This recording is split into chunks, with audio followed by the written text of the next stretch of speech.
بسم الله الرحمن الرحيم الحمد لله نحمده ونستعينه ونستغفره ونعوذ بالله من شرور أنفسنا ومن سيئات أعمالنا من يهده الله فلا مضل له ومن يضلل فلا هادي له وأشهد أن لا إله إلا الله وحده لا شريك له وأشهد أن محمدا عبده ورسوله أما بعد فإن أحسن الكلام كلام الله وخير الهدى هدى محمد صلى الله عليه وسلم وإن شر الأمور محدثاتها وكل محدثة بدعة وكل بدعة ضلالة وكل ضلالة في النار. In the last lesson we looked at the discussion of raising the sword against the ummah of Muhammad sallallahu alaihi wasallam, and likewise raising the sword or making khuruj against the rulers. And we raised a number of important issues regarding the phrase that the Salaf used to use, وَلَا نَرَى السَّيْفِ, وَلَا نَرَى السَّيْفِ, and what it actually means. It can mean a number of things. So we looked at some of the issues regarding that. Today we're going to continue discussing the same topic, the topic of khuruj and the topic of the rulers specifically. And there's a number of issues that maybe 6 or 7 issues that we want to cover in this lesson, inshallah ta'ala. And this is to make the whole discussion to be more complete. So we begin by re-emphasizing the fact that this is a statement of belief. This is a statement of Aqeedah, which all of the Imams of the Salaf are agreed upon. This statement here, وَلَا نَرَى الْخُرُوجِ عَلَىٰ أَئِمَّتِنَا وَوُلَاةِ أُمُورِنَا وَإِنْ جَارُوا. This statement here, that we do not believe it permissible to revolt against our rulers, our leaders or our rulers, even if they are tyrannical. This sentence, you find it in the books of Aqeedah written by the Imams of the Salaf, and they made anyone who opposed this principle to be someone who is outside of the Sunnah and the Jama'ah. And so the person who does this, this is, something which splits the unity, it splits the word, and, it brings about a lot of harms and evils into the society. So there are a number of masail, number of issues. The first issue that we look at here is that these names which are given for the rulers, the Imam and the Waliyul Amr, these names that we use, we find that they have come in the book and the Sunnah. The book and the Sunnah has come with these titles. When we say the Waliyul Amr and we say the Imam. Now what is the proof for that? And why is the reason why these terms have been used? Why has the term Imam and why has the term Waliyul Amr? What is the reason for that? So first of all, the proofs in the Quran, we see in Surah An-Nisa, verse number 59, Allah subhanahu wa ta'ala says, Ya ayyuhalladhina amanu, ati'u Allah wa ati'u Rasul wa ulil amri minkum. O you who believe, obey Allah and obey the Messenger, and wa ulil amr. Ulil amri minkum. And those who are in charge of the affairs amongst you. So here clearly they've been labeled as Wulat al-Amr. And 59, verse 59. 4 verse 59. The reason why they've been given this label, Ulil Amr, as occurs in the ayah, or Wulat al-Amr, this is because they execute the affairs of the Sharia. They implement and they put in place the affairs of the Sharia, or the commandments of the Sharia. And likewise, there are certain issues in which they make ijtihad. They make ijtihad and they, put this upon the people. So in other words, the affair or the command returns back to them. Which means that in the hand of the wali, is commanding and prohibiting. Commanding and prohibiting. The Shaykh says that in our time, in a modern time, we see that it's a slightly different form. They call it a qarar. A qarar is like a resolution. The Waliul Amr, he makes a resolution. A resolution is made and then it is implemented. He actually carries it out and implements it. So, here we clearly see then the word Waliul Amr, in Arabic the plural Ulil Amr, those who are in charge, those who in whose hand is the affair. And likewise the word Imam, the plural of which is A'imma. And the Imam is the one whom Allah subhanahu wa ta'ala has placed over the people. Allah has placed him over the people. And this is in order to try him and to test him. He's put in charge of the people. This is a trial and a test for him. And we see that this word Imam, again, it is because in his hand is commanding, prohibiting, the Amr, the Nahi, and the Qarar, and making resolutions. And likewise, the ijtihad that he makes, when he makes an ijtihad in an issue. So the word Imam is found in the Sunnah. The Prophet ﷺ, he said, the best of your leaders, خِيَارُ أَئِمَّتِكُمْ الَّذِينَ تُحِبُّونَهُمْ وَيُحِبُّونَكُمْ. The best of your leaders are those whom you love and they love you. And you make dua for them and they make dua for you. And the most evil of your leaders are those who hate you and they hate you, and you curse them and they curse you. So this is one example of many in which the rulers have been called A'imma, which means an Imam.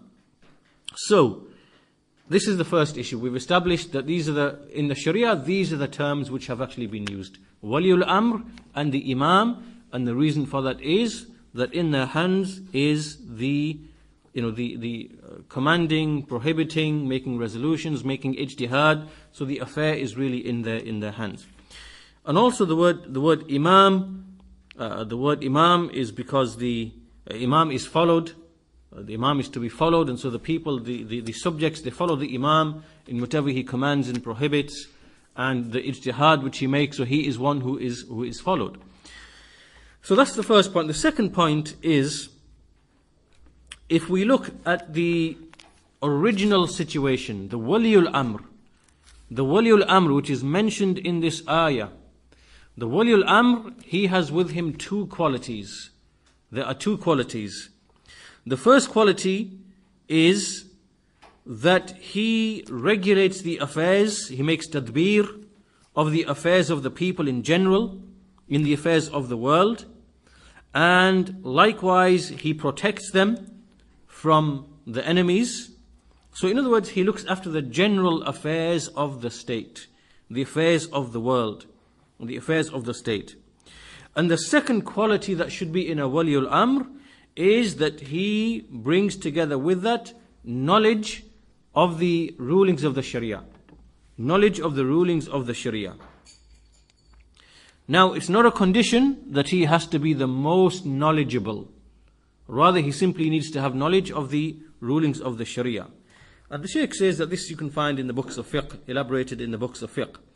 So now these two qualities, when we look at the Khulafa al-Rashideen, we look at them, the first four Khulafa, we see that these Khulafa, they actually had both of these qualities. They organized the affairs of the people, they ruled the people, and likewise they also had ilm. They combined with that knowledge of the ahkam of the Sharia. And likewise in Muawiyah radiyallahu anhu, and likewise many of the other rulers which came afterwards from the righteous rulers in history, we see that they combined between good rulership and likewise between ilm, knowledge. They were deeply rooted in knowledge. Likewise Umar bin Abdul Aziz, for example, and others in history. So he says that, however, even though this is the foundation, this is not the case in everybody. It is not the case that these two qualities come together in everybody. And so for that reason, sometimes they may need to go to the ulama, to the scholars who have knowledge of the Sharia and who have knowledge of the deen.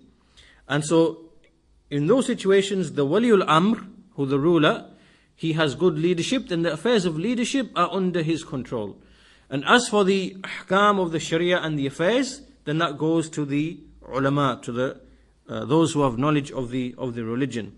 And from here, this is why some of the scholars say that in this ayah, wa ulil amri minkum, they say this refers to the ulama and the umara, the rulers, and likewise the scholars. That these two groups of people are, included within this ayah. However, the original situation, when we look at the khulafa, the four caliphs, we see that the ulil amr is the alim and the hakim. The alim, the scholar who is also the ruler, and the ruler who is also the scholar. So, however, obviously after that time, the scholars, they understood this ayah to mean the ulama and the umara, so they separated between the two. So the umara, the rulers, are the ones, they control the affairs of the world, right? What is for the benefit of the people. They implement the hudud, they protect the society, and so on and so forth.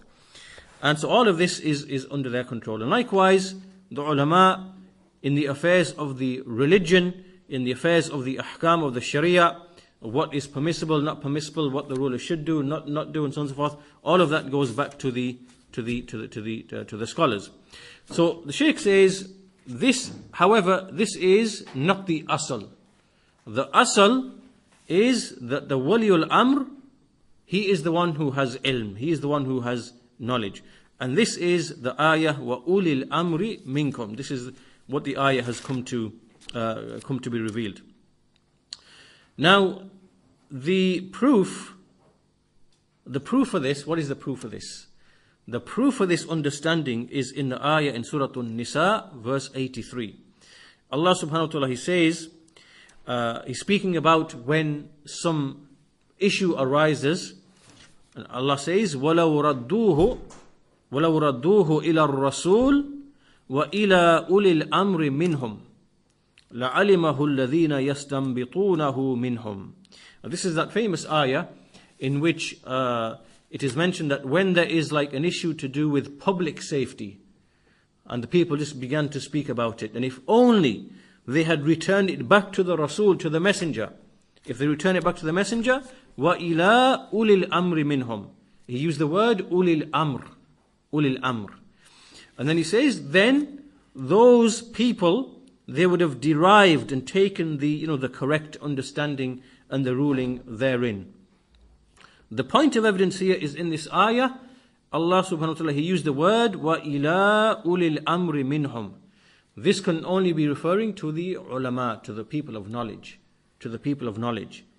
And so this ayah then is a proof that the asal, the original situation is that the waliul amr, he is the one who is the ruler, and he also has the ilm, he also has the knowledge. Now this is an ayah in which this is a proof. So whenever we have these two qualities that come together, and they are very rare, then this is the waliul amr. However, if the two qualities do not come together in the ruler, so then in that case we make a separation. The waliul amr is the one who makes tadbir of the affairs of the dunya, and the alim is the one who has ilm, knowledge of the affairs of the deen. So after this, this is the second point then. So the third point, the first point that we looked at is these names are from the Sharia, Waliul Amr and the Imam. The second point is that there are two qualities of the Ulil Amr, which is a tadbir, good tadbir, having the qualities of ruling, and likewise having ilm. That's the asal, that's the original foundation, and we see that in the Khulafa, Ar-Rashideen, and some others who came after them. The third point, now we move to the third point, is that when people make khuruj, when people make rebellion and the revolt against those in whose hands is the control, the Shaykh says there are numerous groups who fall into this. From them are the Khawarij and the Mu'tazila. We mentioned this in the previous lesson. From them also are some of the Tabi'een. The Tabi'een and some of those who followed the tabi'een. This is a very small group amongst the tabi'een. They fell into this khuruj. But this small group of tabi'een, they oppose the large majority of the tabi'een. This is only a small group that they fell into this. And likewise, some of the fuqaha, some of the jurists who came later after many centuries, they likewise held this opinion, and they were affected by the Mu'tazila. So you see, all of these are the different groups. The Khawarij and the Mu'tazila, a small number of the Tabi'een, and then some of the later scholars from the Fuqaha who expressed that opinion. The reason why this is important to know is because there are some people present today, they have some shubuhat, they bring shubuhat, and then they say that some of the Tabi'een, they made khuruj, some of the Fuqaha, they say like Imam al-Nawawi, for example, he said this, or Ibn Hajar, for example, said this, or whatever, and these are from the later times. And then what they try to do is they try to claim that the view on khuruj is a matter of ikhtilaf. There are some ulama who say it is unlawful to make khuruj. And there are some ulama who say it is permissible to make khuruj. And then they bring, the actions of the tabi'een, they bring some kalam of Imam al-Nawawi, some kalam of Ibn Hajar and things like this. All of this is deception on their behalf. And inshallah, maybe by the end of the lesson, this deception will become clear, inshallah ta'ala. So, these are the different groups, and they hold the view, they somehow come to the view that khuruj is something that is permissible. However, what we established in the previous lesson, with all of the evidences, and likewise we say again here, that all of the Sahaba, and all of the Tabi'een, the majority of the Tabi'een, they are agreed, and likewise all of the leading scholars, the Imams of Ahlul Sunnah, they are agreed that making khuruj, rebelling against the ruler, is a kabira, it is a major sin. And it is not something which has a basis in the book or the Sunnah. And the evidences that we mentioned are very many. We mentioned them in the previous lesson. And these evidences are so strong and so clear that anyone who opposes this principle, we treat him to be from the people of innovation and people of misguidance. So there's no doubt about any of that. The ahadith which have come in that regard, the proof, these ahadith are mutawatir. They are mutawatir in meaning. So, now that this is clear, there are certain people who come and they make ijtihad. They made ijtihad. And as a result of this, they made khuruj against some of the rulers. So for example, some people, they made khuruj against the Bani Umayyah, the early dynasty of rulers. And some of them likewise, they made khuruj in the time of Bani al-Abbas. They made ijtihad, some of the tabi'een. And, there are other situations before that from those who made khuruj against Uthman, radiyallahu anhu, and other than them. And so, the scholars, they treated those who made khuruj in this manner, then the scholars considered this to be a bid'ah, which opposes the evidences. Now the question comes, this is now the question, which is that those people who made ijtihad, they made ijtihad and they saw it that they should make rebellion or revolt against the ruler who is a Muslim. They made ijtihad despite the fact that there were many evidences that were present in the Sharia. And that these evidences are so many in number, they are mutawatir in meaning, that the Waliul Amr, the Imam, the Amir, that it is that it is unlawful to rebel against him, and it is obligatory to obey him in obedience to Allah subhanahu wa ta'ala. However, despite this being something very, very clear, there are some scholars who because there were some of the tabi'een who made khuruj, so some of the tabi'een did make khuruj, they were very small in number. Some of the fuqaha who came afterwards, they looked at the action of this small number of tabi'een, and they used words which were very generous, very liberal words. So for example, Ibn Hajar, he said, Al-Khuruj ala al-Wulat kana madhhaban li ba'di salaf qadiman. This is Ibn Hajar.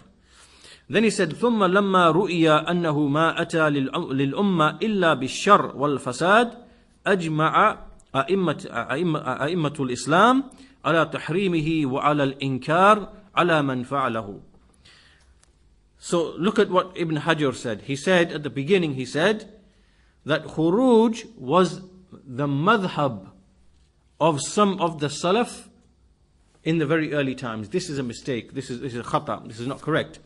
Because those who made khuruj were actually very, very, very small in number. They made an ijtihad and they made a mistake in that ijtihad.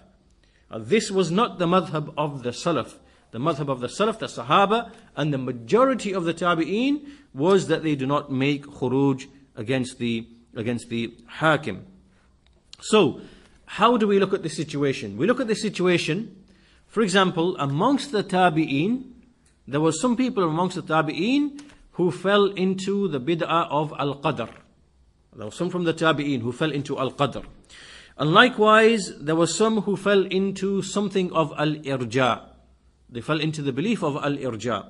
And likewise, there were some of the tabi'een who made ijtihad and they fell into what was the way of the Khawarij and the Mu'tazila. They fell into khuruj. So in other words, when we look amongst the tabi'een, then there were amongst them individuals or numbers of them, some who got affected by the statement of the Qadariyah, some who were affected by the statement of the Murji'ah, some who got affected by the way and the approach of the Khawarij in khuruj. This is found amongst some of the tabi'een. So this cannot be treated as the madhab of the salaf. This is rather an ijtihad which is incorrect. It is a khata. It is a mistake. And that can never ever be made to be the madhab of the salaf. Otherwise, we can say the same thing. We can say, for example, some of the tabi'een, they fell into al-qadr. And we can say, well, qadr was the madhab of some of the salaf. This is a mistake. We can't say this. And likewise, if we were to say that because some of the tabi'een, they held the view of al-irja, we therefore say irja was the view or the madhab of some of the salaf. We can't say this. This is a mistake. So likewise, in the same way, just because some of the tabi'een, they made khuruj against some of the hukam, this does not become from the madhab of the salaf. This is a khata from the tabi'een. So, and the Shaykh mentions a principle here, وَالْعِبْرَةِ بِمَا دَلَّتْ عَلَيْهِ الْأَدِلَّةِ لَا بِإِجْتِهَادِ مَنْ اجْتَهَدَ وَأَخْطَأَ فِي ذَلِكَ. This is a principle, that what we give consideration to, the thing which is considered, is what the evidence shows, what the evidence proves, not the ijtihad of the one who made ijtihad and then he made a mistake in that ijtihad. Right? Because this is what those people are doing when they go back and say, well, so-and-so person made khuruj and so-and-so person made khuruj. This is their ijtihad. And we can't use their ijtihad against the clear Sharia texts in the Quran and the Sunnah, what the Sahaba were agreed upon, and what the Imams of the Sunnah were agreed upon, and what they wrote in their books. We can't go to that mistaken ijtihad. So this is the third principle then. The third point that we are making. The third point is that those who fell into a mistake, they made an ijtihad, and they fell into a mistake. There are numerous groups, those who are the devious groups like the Khawarij and the Mu'tazila. And likewise there were those who from the Tabi'een who made an ijtihad and they made a mistake. And likewise from the Fuqaha who came afterwards. We cannot use their statements to clash with the clear texts of the Quran and the Sunnah. Right? We shouldn't fall into that mistake. So this is point number 3. Point number 4, the fourth point is there are some more evidences in the Quran for this principle again. And so from the Quran, the statement of Allah Azza wa Jal, "Man yuti'ir Rasul faqad ata'a Allah."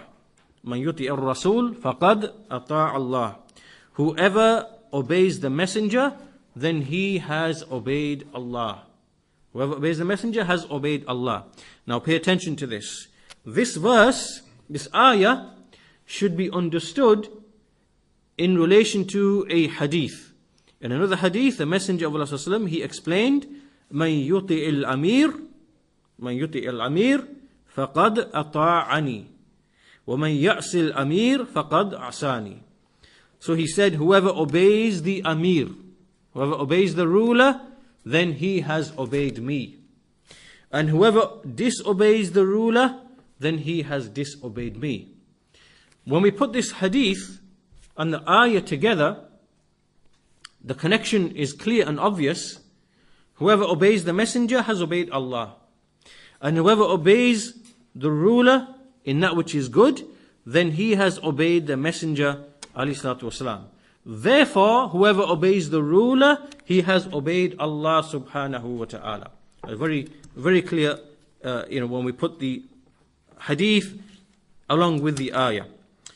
Likewise, the verse that we discussed at the beginning, "Ya ayyuhalladhina amanu ati'u Allah wa ati'u ar-rasul wa ulil amri minkum." Ibn al-Qayyim rahimahullah ta'ala, he said, the word ati'u, it has come only for Allah and His Messenger. In the ayah he said, "Ati'u Allah wa ati'u ar-rasul." Why? Because obedience to them is unconditional. Unconditional. It is absolute. However, when he came to mention the ulil amr, he did not say ati'u. He said, "Wa ulil amri minkum." And this is because obedience to the rulers is conditional. It has a condition. It is only when it is in obedience to Allah and His Messenger. So when the ruler commands something in which it involves disobedience to Allah and His Messenger, then it is unlawful. It is not permissible to obey the ruler in that. Because of the statement, because of the hadith, there is no obedience to the creation in disobedience to the Creator. So that's why in this ayah the verb ati'u was not repeated 3 times. So it was only mentioned twice. Ati'u Allah wa ati'u Rasul wa ulil amri minkum, because for the rulers there is a condition attached, which is obey them in obedience to Allah subhanahu wa ta'ala. The Shaykh brings a third ayah in the Quran. This ayah is in relation to Dawood alayhi salam. "Ya Dawood, inna ja'alnaka khalifatan fil ard, fahkum bayna an-nasi bil haqq, wa la tattabi'il hawa fayudillaka an sabilillah. Innal ladhina yadilluna an sabilillah," to the end of the ayah. So here Allah says, "O Dawood, indeed we made you to be a khalifa upon the earth. So judge between the people with truth, and do not follow the desire, so that it misguides you from the path of Allah," to the end of the ayah. The Shaykh is saying here that what is the evidence in this ayah? How do we make istidlal from this ayah? He says that in this ayah, Allah subhanahu wa ta'ala, He commanded Dawood, and He also commanded many of the other messengers and prophets, that whoever becomes a ruler, whoever becomes a waliul amr, then it is a must that he judges between the people with truth, bil haqq, and that he does not follow the hawa, he does not follow the desires. And so the Shaykh says this is something which is a goal. The ruler has to fulfill this. And so when he fulfills this and he implements this in truth, then he is to be obviously followed in that truth. He is to be followed by the people in that truth. So this is another ayah the Shaykh brings to make istidlal, to bring us evidence for the same point. Then he brings a series of ahadith as evidence. I'll quickly mention them. The hadith that we just mentioned, "Man ata'a al-amir faqad ata'ani wa man asa al-amir faqad asani." Whoever obeys the Amir has obeyed me, and whoever disobeys the Amir has disobeyed me. Likewise, it is upon the Muslim man to hear and obey in that which he likes and that which he dislikes. Unless إلا أن يؤمر بمعصية فلا سمع ولا طاعة. Unless he is commanded with disobedience, then there is no hearing and no obedience. He also said, إنما الطاعة في المعروف. Obedience is only in that which is good. And he also said, من رأى من أميره شيئا يكرهه فليكره ما يأتي من معصية الله ولا تنزعن يدا من طاعة. Whoever sees from his Amir something that he dislikes, then let him dislike that which is disobedience to Allah, but let him not remove his hand from obedience. So you dislike the opposition, but you cannot remove your hand from obedience to him. And likewise he mentions the same hadith that we mentioned before, خِيَارُ أَئِمَّتِكُمْ الَّذِينَ تُحِبُّونَهُمْ وَيُحِبُّونَكُمْ. The best of your leaders are those whom you love and they love you, and you pray for them and they pray for you. And the most evil, وَشِرَارُ أَئِمَّتِكُمْ الَّذِينَ تُبْغِضُونَهُمْ وَيُبْغِضُونَكُمْ. The most evil of the rulers are those who you hate them and they hate you, and you curse them and they curse you. And then the Sahaba said, shall we not fight them? أَفَلَا نُقَاتِلُهُمْ. Should we not fight them? Meaning those whom they hate and whom they curse. And the Messenger of Allah he said, لَا مَا أَقَامُوا فِيكُمْ الصَّلَاحِ. No, as long as they establish the prayer amongst you. And then the Messenger continued, indeed, whenever a ruler was appointed over him, أَلَا مَنْ وَلِيَ عَلِيهِ وَالٍ فَرَآهُ يَأْتِي شَيْئًا مِنْ مَعْصِيَةٍ. That whoever a ruler came to rule over, and he saw something of disobedience, then let him dislike the disobedience that he brought, and let him not remove his hand from his obedience. So these are some of the evidences for this asal, from this principle that we find in the book and the sunnah, and that a person should stick to these evidences and not follow his hawa and follow the ta'wil, follow the faulty interpretation, the khata of some of the tabi'een or some of the later fuqaha who came afterwards. Right, so we stick to the evidences. This is the fourth point. And the fifth point that we come to now, the fifth point is that this khuruj, which is prohibited, it can occur in 2 or 3 ways. The first, so when we speak of khuruj, there are 2 or 3 things which come under khuruj. The first one is when a person simply believes with i'tiqad. This is now just belief. He believes that he does not have to make the bay'ah, the pledge of allegiance. And he does not believe that it is haram to make khuruj. It is unlawful to make khuruj. Or he believes it is wajib to make khuruj. All of these are beliefs which he is holding. Or he believes it is permissible to make khuruj, to rebel and to revolt. So all of these are matters of belief which he is holding. I don't have to give bay'ah. I don't have to make obedience. I can make khuruj, or it's wajib to make khuruj. These are beliefs which he's holding inside his chest. Right? So this is khuruj in terms of belief. This person is the one whom the Salaf intended when they said, Kana yara as-sayf. Kana yara as-sayf. They meant to indicate his belief. He used to hold it as a belief. The second way, the second method, is when a person makes actual khuruj against the imam. And so he uses force, he uses physical strength, he wants to take the imam and remove him, he wants to kill the imam, he wants to use force, and so this, he does it in terms of action. This also is from khuruj. This is in amal. The first is i'tiqad, this here is amal. So these are 2 surahs, two forms. The first is i'tiqad, and the second is with amal. Now the third one is with qawl, with speech.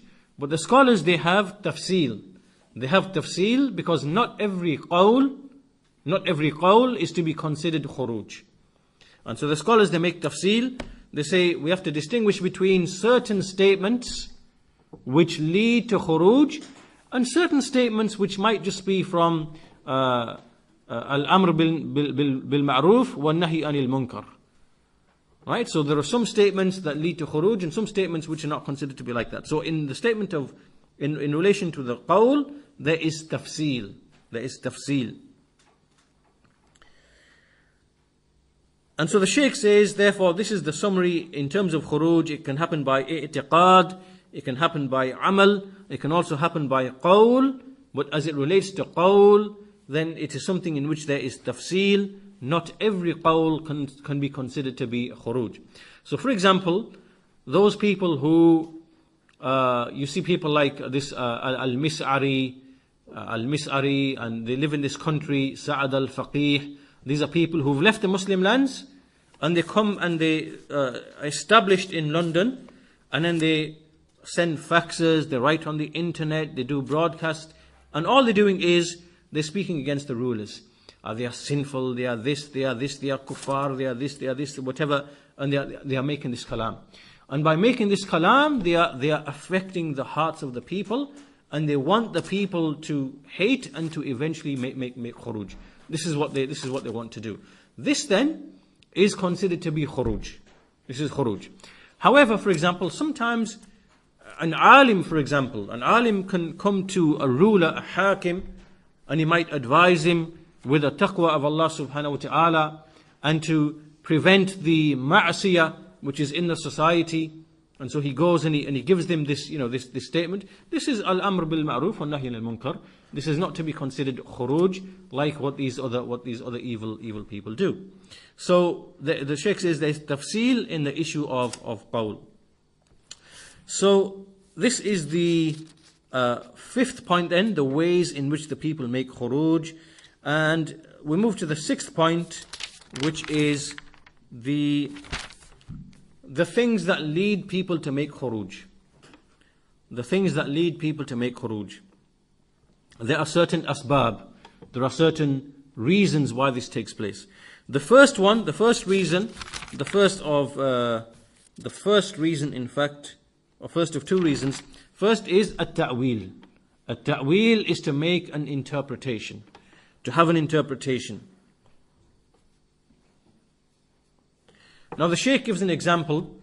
He says, if you look at the khuruj against Uthman radiyallahu anhu, the evil people who made khuruj against Uthman radiyallahu anhu, the reason why they made khuruj, or what led them to make khuruj, is they made the claim, they said that Uthman radiyallahu anhu is putting his own relatives in power, and they made these accusations and they made these statements, and they claimed that we are making inkar of this, that we want to make inkar, that we want to show rejection against this. So this was the initial starting point, right? They made a ta'wil, a faulty interpretation, and upon that they set forth a series of events. Those events eventually led to the killing and the murder of Uthman radiyallahu anhu. And in fact, the Shaykh mentions here that even when Uthman radiyallahu anhu was killed, they had to bury him in secret. He had to be buried secretly. Why? Because those people who had come from the different cities and they came to Medina and they surrounded, the house of Uthman, all of these people, they were still present. And they did not want these people to get access to the body of Uthman radiyallahu anhu. So they even had to bury him in a secret way. So the point that is being made here is that these people, what led them to this khuruj is that they made this ta'wil, they made this claim that in terms of mal, in terms of wealth, there are certain tasarrufat, there are certain dealings. In terms of appointing people in power, there are certain dealings. These are the excuses. These are the reasons which they brought, and they claimed that they were establishing justice. They were claiming to establish adl, as they claim. So this is the first sabab, this is the first reason that leads people to make khuruj. And in fact, as Sheikh Rabi, he mentions in one of his refutations of Sayyid Qutb, because Sayyid Qutb was someone who revived this idea. He brought out this idea, and this idea he brought it because he was a Marxist, communist, socialist for a large part of his life. Now, for about 15-20 years of his life, he was reading the books of the Marxists, communists, socialists. And then when he turned to Islam, when he began writing about Islam upon jahl, upon ignorance, then when he looked into history, he looked at the Bani Umayyah, he looked at Uthman radiallahu anhu, and then when he interpreted that history, he looked at it through the spectacles of that Marxist, communist, socialist ideology that he had been upon for 15-20 years of his life. So then he began to speak ill of Uthman radiallahu anhu. He began to speak ill of him and accuse him of certain things. And the revolution against Uthman, he began to praise that revolution. He began to say that this revolution came from the true spirit of Islam. This is how he describes it in his book, Al-Adala Al-Ijtima'iyyah. That this revolution came from a true spirit of Islam. And this is with his knowledge, this is whilst he knows that it was Abdullah bin Saba al-Yahudi who's behind the whole thing.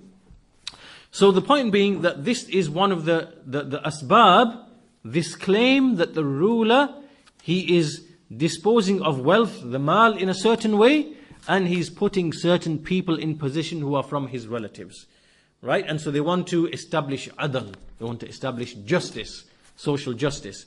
And that's why Sheikh Rabi said, if you look in history, and you look at every single mischief maker who wants to come out and he wants to create mischief, he will always lift the flag of al-adl. He will come and say, I want justice. And the Shaykh gives some names: Abdullah bin Saba, Mukhtar bin Abi Ubaid, I've forgotten his name, Mukhtar al-Thaqafi. There was a number of others in history as well. And likewise, right up until this time, the communists, the Shuyu'iyyah, these people, they all come in the name, the Marxists, they come in the name of al-adl, justice. So this is the first sabab.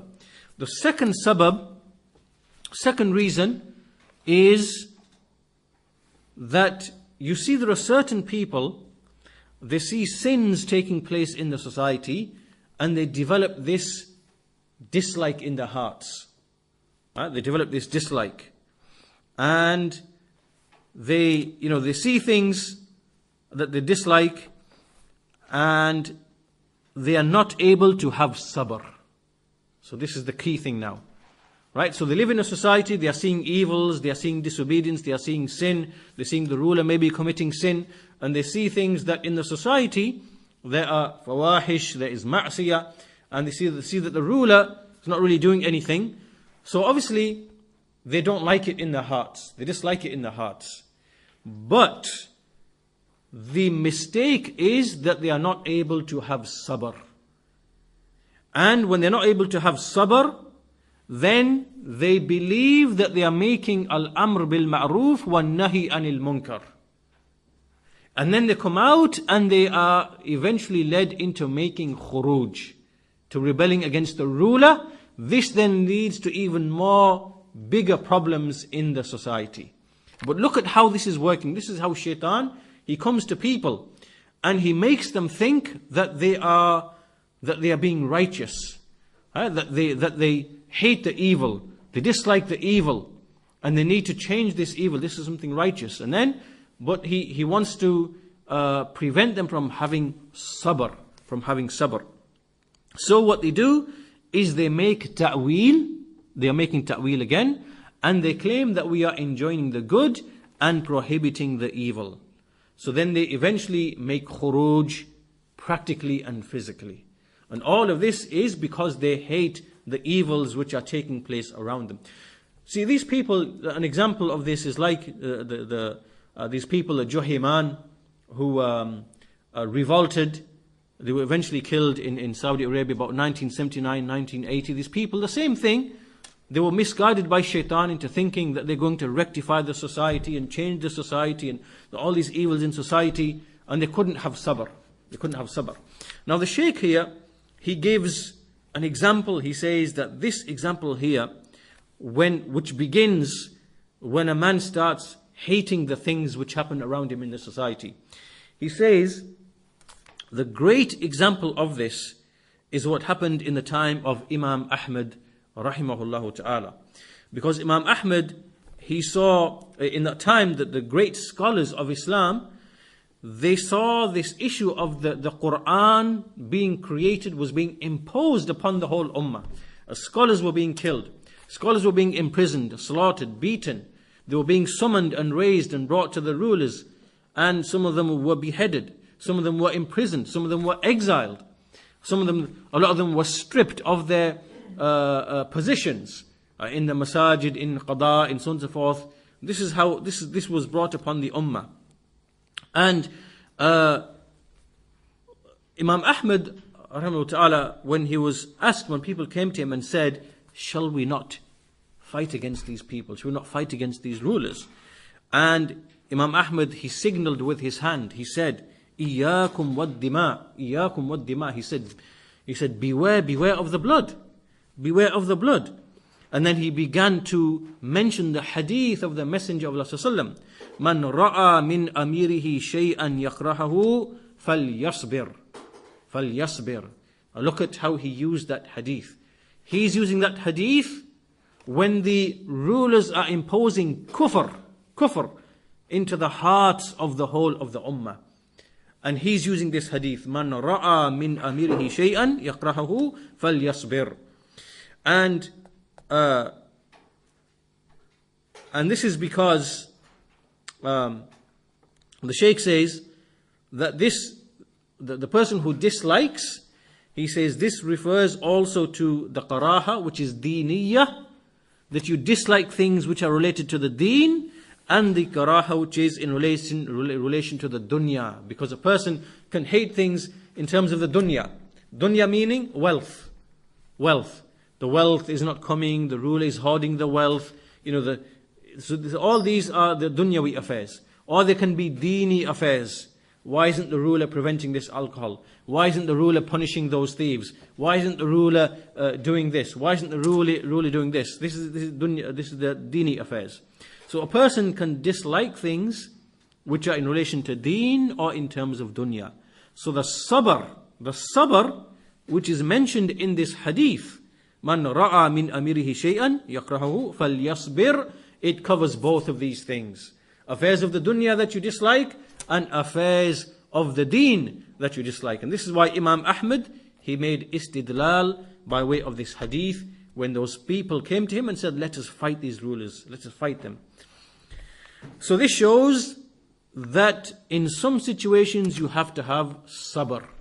There has to be sabr. Even when you see things in terms of the deen that you dislike, you have to have sabr. And that's why when you look in many of these countries, like you've seen where there's revolutions in Tunisia and Egypt and Algeria and all these places where you see all these revolutions have taken place, no doubt there were evils in these countries. There's there's ma'siyah, there's alcohol, there's fornication, there's tabarruj, there's all sorts of things which are present in these societies. And these people, they could not have sabr. They didn't have sabr. And so therefore, exactly what we are discussing, they made ta'wil, they claimed al-amr bil ma'roof wa nahy anil munkar, and they combined other things as well. They made takfir of the hakim, like in Egypt for example, and they were led to khuruj, and they never brought about any good whatsoever. So we see that when we look at the Sahaba radiyallahu anhum, look at this example of the Sahaba. Ibn Mas'ud radiyallahu anhu, he prayed behind the Amir of Kufa. the Amir of Kufa in Iraq. And this Amir of Kufa, he had been appointed by Uthman radiyallahu anhu. He was the appointed by Uthman in Kufa. Ibn Abbas prayed behind him, and he would drink alcohol. He would drink alcohol. He prayed once, and Ibn Mas'ud prayed behind, and this Amir, he led them in the Fajr prayer, and he prayed 4 rak'ahs. He prayed 4 rak'ahs. So when they finished, when he made taslim, he said to them, he said, shall I pray with you more? Shall I give you increase? And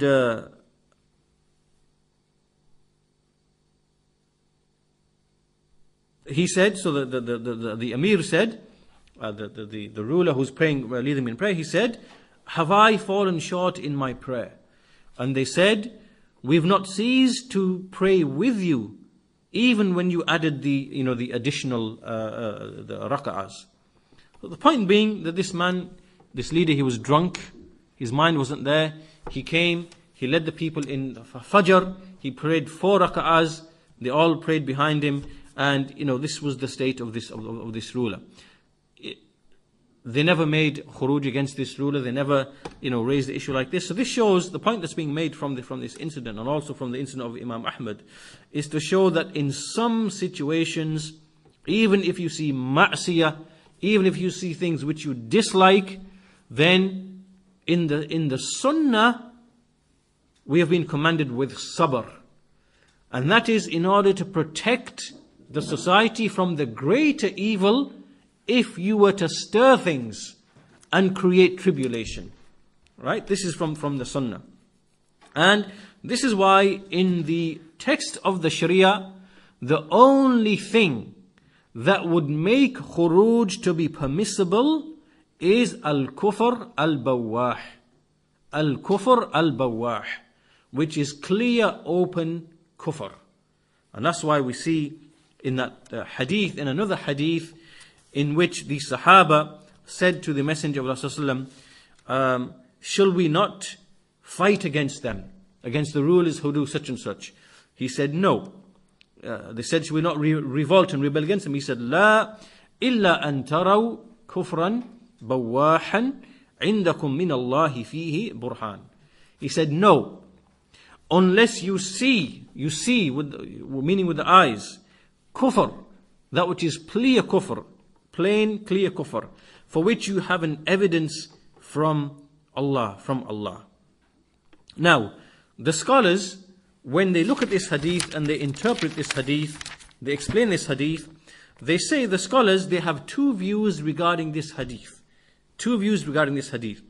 The first group of scholars, they say that when we see clear, open, manifest kufr from the hakim, from the ruler, they say, yajib al-khuruj. Yajib al-khuruj. Meaning it is wajib to make khuruj. Wajib.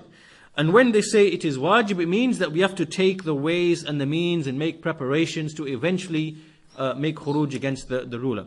Now pay attention to the word, they say it is wajib. It becomes wajib. This is the view of one group of scholars. However, the other statement, the other view, and this is the correct view, it is yajuz walakin la yajib. It is permissible to make khuruj, to revolt against the ruler, but it does not become obligatory.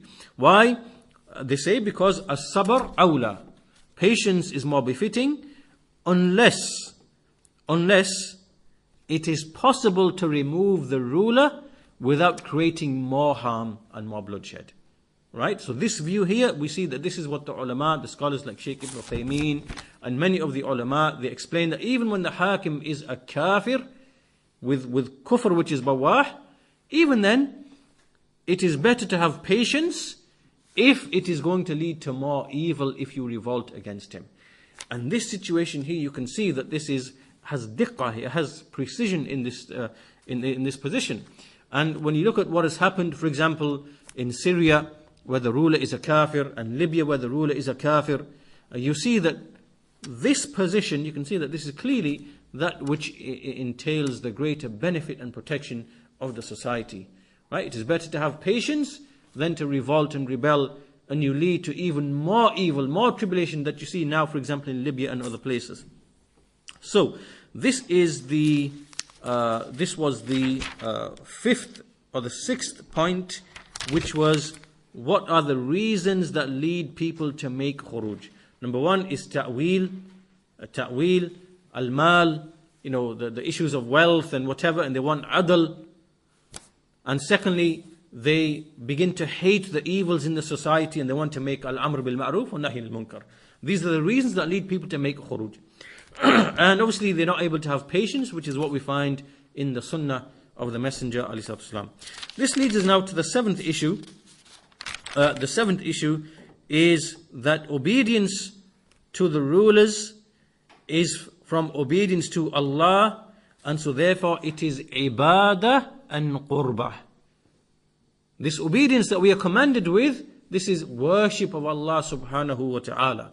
It is worship of Allah subhanahu wa ta'ala.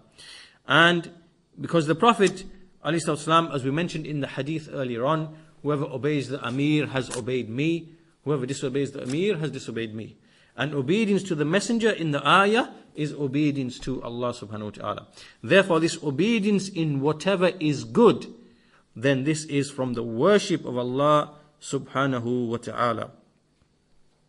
Now, the scholars have divided the actions of the rulers into three different categories, the types of obedience. So they put them into three categories.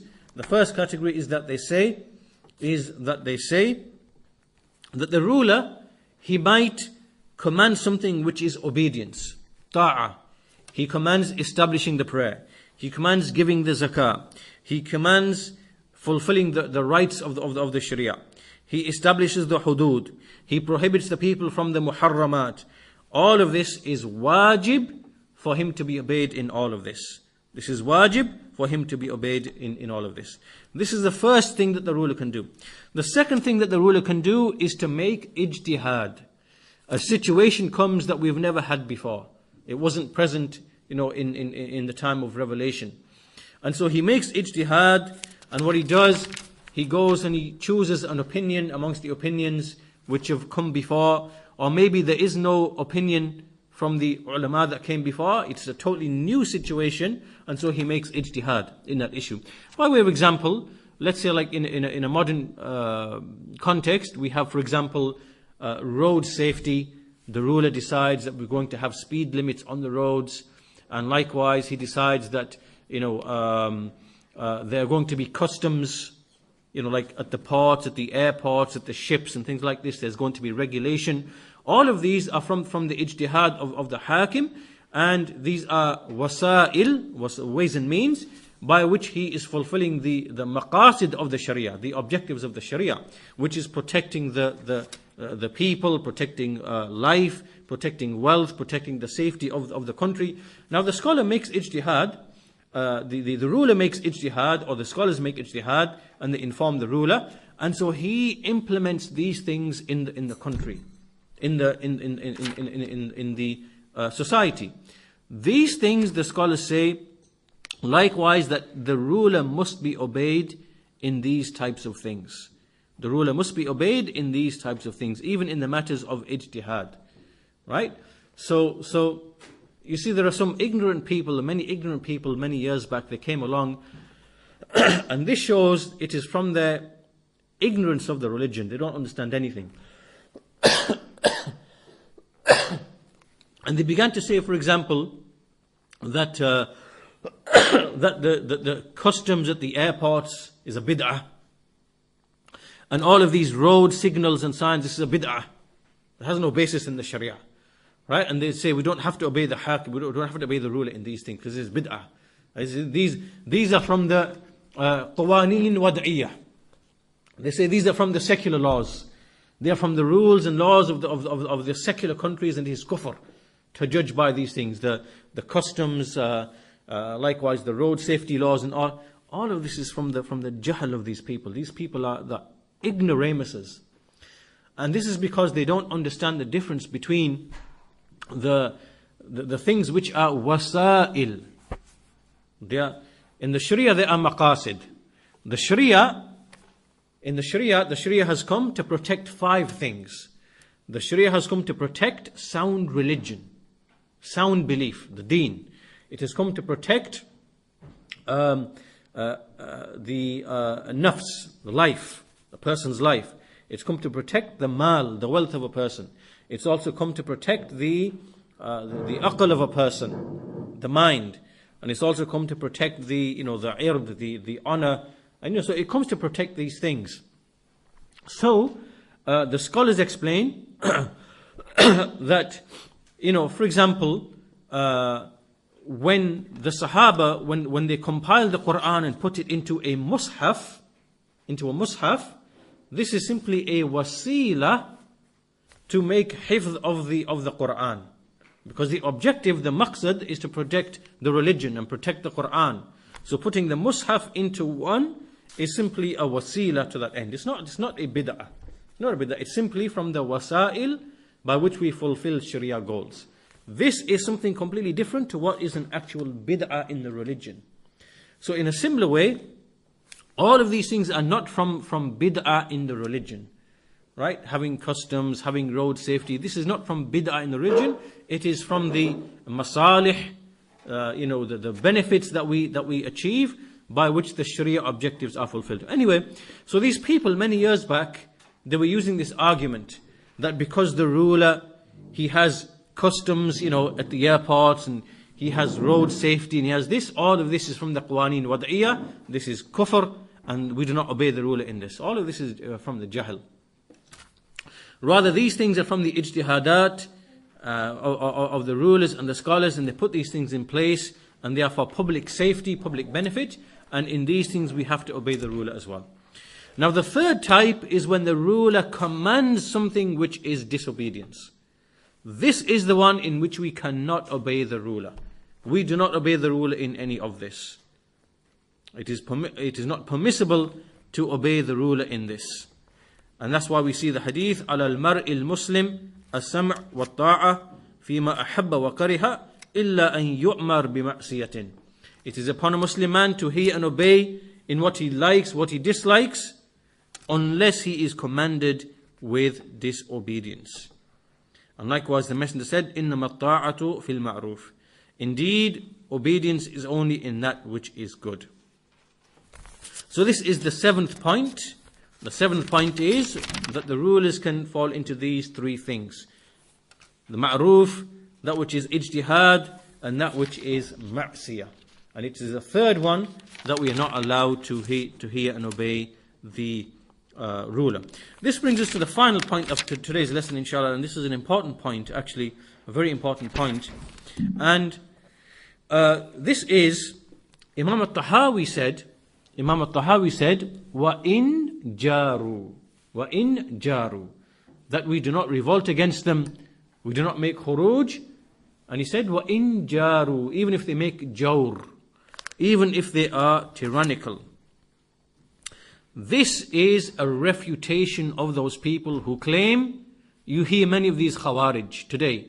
You see these people, Abu Qatada, Abu Hamza al-Misri, all these people from the Tahririyin, Hizb ut-Tahrir, all these khawarij, you see them using the argument that the verses in the Quran and the ahadith in the Sunnah, they only refer to a hakim which is adil, a hakim who is just, and he's implementing the Sharia. They say this obedience is only for that hakim, and this is batil, and this opposes the Aqeedah of the Salaf. It opposes the clear text in the Sunnah. And so here they claim this is for the taqi, the pious one, for the one who is just, and the one who is implementing all of the Sharia. This is what they say. The ruler has to implement all of the Sharia, then and only then do these verses and these ahadith apply to him. The Shaykh says here, this is incorrect, because the jawr that we find mentioned by Imam al-Tahawi and many others, who came before him, and which you find mentioned in the text, this jawr is of 2 types. Al-jawr fi ad-din wal-jawr fi ad-dunya. Al-jawr fi ad-din wal-jawr fi ad-dunya. There is tyranny in matters of the religion. In matters of the religion. And there is jawr in ad-dunya. In dunya. In matters of the dunya. Now, this is the very important thing to understand from this. When it comes to al-jawr in the deen, when it comes to a ruler being oppressive in matters of the religion, then the principle is that it is not permissible to revolt against them until it reaches the level of kufr. This is the only thing that makes it permissible, makes it jaiz, not wajib, makes it jaiz to make khuruj against the hakim. When we see, as we see in the hadith, إِلَّا أَن تَرَوْا كُفْرًا بَوَّاحًا, unless you see clear, plain, manifest kufr. This is the qa'idah, this is the principle, this is a dhabit that the scholars give. That when it comes to a ruler making jawr in affairs of the deen, and the best example is Imam Ahmad and the rulers who are imposing kufr upon the ummah. Right? In that situation, it is jaiz, though it is better to have sabr if it is going to lead to greater evil. Right? So, jawr in the deen, its dhabit, its principle is that it has to reach the level of kufr. Has to be a level of kufr.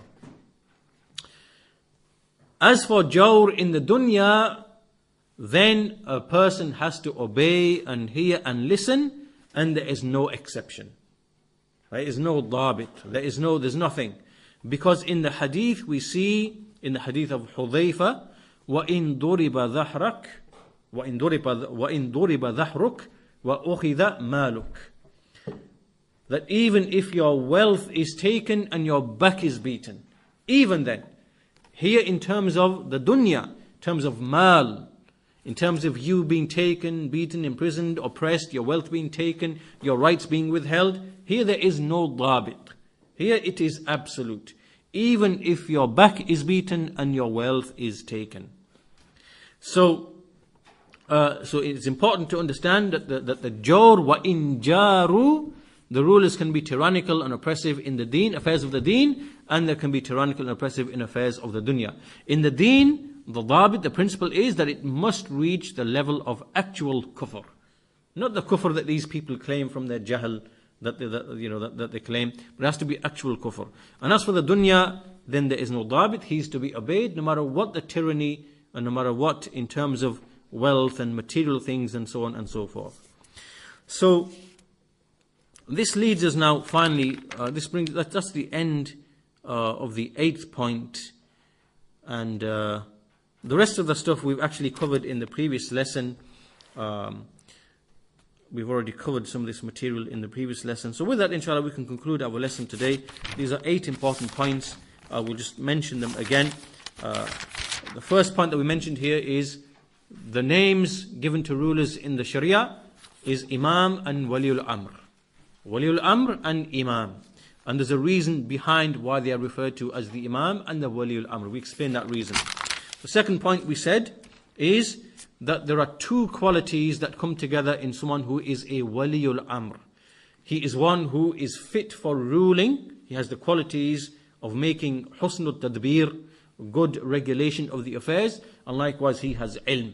He has ilm. This is the asl. A Waliul Amr is the one who has both of these qualities. And this was found in the rightly guided Khulafa, Abu Bakr, Umar, Uthman, Ali radiallahu anhum, and likewise some of the Khulafa who came afterwards, Muawiyah, Umar bin Abdul Aziz, and other than them. However, the scholars explain that where those qualities are not found in one person, then you have the Umara and you have the Ulama. And that's why the scholars explain that ayah, Ulil Amr, to mean the scholars and the rulers. This was the second point. The third point that we said is that those who make khuruj and those who rebel, like the Mu'tazila and the Khawarij, and likewise some of the Tabi'een, and likewise some of the later Fuqaha who presented khuruj in a way as if it was a madhab of the Salaf, all of this is khata. And we cannot use the ijtihad of those scholars or those tabi'een to go against the texts in the Sharia which are very clear and which are very explicit. And we looked at the verses in the Quran and we looked at a hadith in the Sunnah. then that was the fourth point. What are the proofs from the Quran and the Sunnah of this principle? We mentioned ayat in the Quran and we mentioned ahadith in the Sunnah. The fifth point is the ways in which khuruj is done. It is done in terms of belief, i'tiqad, and it is done in terms of amal, physically, and also in terms of qawl.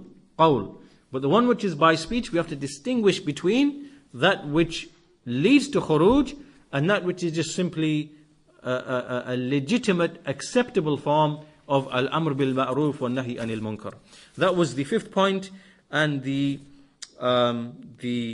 sixth point was that the reasons behind people make ta'wil, one of them is like what we see from the Khawarij. They claim there is injustice in terms of mal, in terms of appointing people and giving them positions. That's the first reason. And they want adl. And the second reason is that these people, they see evils in the society and they cannot have sabr. They do not have sabr in the face of the evils that they see. And the seventh point that we mentioned is that obedience to the ruler in that which is good is ibadah of Allah subhanahu wa ta'ala. It is obedience to Allah subhanahu wa ta'ala. And so therefore there are three things the ruler does. Either he does something which is ma'roof, which is good, so we obey him in that, or he makes ijtihad in certain issues, so we follow him in that as well, or he commands something which is ma'siyah, disobedience. In that, it is not permissible to obey him in any of that. And the final point that we made, point number 8, is the issue of jawr, the issue of tyranny and oppression. There is jawr in the deen and there is jawr in the dunya. In the deen, the principle is that we must see clear apparent kufr in order for khuruj to be permissible.